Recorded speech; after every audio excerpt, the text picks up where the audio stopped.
pensée, une simple idée, mélangée à une foi absolue, peut se matérialiser en une fortune colossale.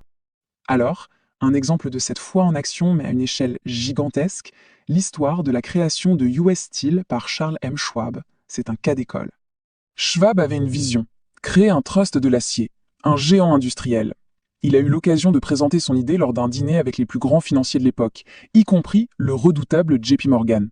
Et apparemment, son discours était tellement empreint de conviction, sa foi en son projet était si palpable, si contagieuse, qu'il a littéralement hypnotisé son auditoire. JP Morgan, qui avait refusé des projets similaires avant, a été complètement conquis. L'idée seule, portée par cette foi, a suffi à unir toute une industrie. Et le résultat en chiffres?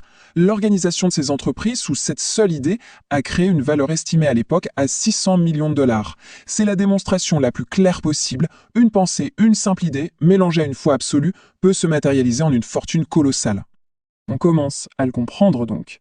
Le secret dont parle le livre n'a rien à voir avec une formule magique ou un coup de chance. Tout se passe à l'intérieur. C'est le pouvoir de prendre le contrôle de ses propres pensées.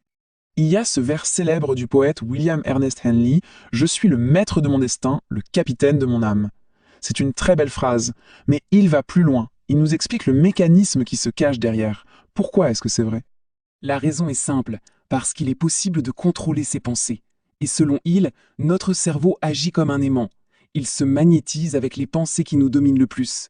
Si ces pensées sont axées sur la richesse, la réussite, alors notre esprit va attirer les personnes, les circonstances, les opportunités qui vibrent sur la même fréquence. Voilà donc le système dans son ensemble. Un désir ardent qui donne la direction, une foi inébranlable qui donne la puissance, un plan précis pour ne pas naviguer à vue, la persévérance pour surmonter les obstacles, et le tout orchestré par une pensée contrôlée et focalisée. Chaque pièce du puzzle est essentielle.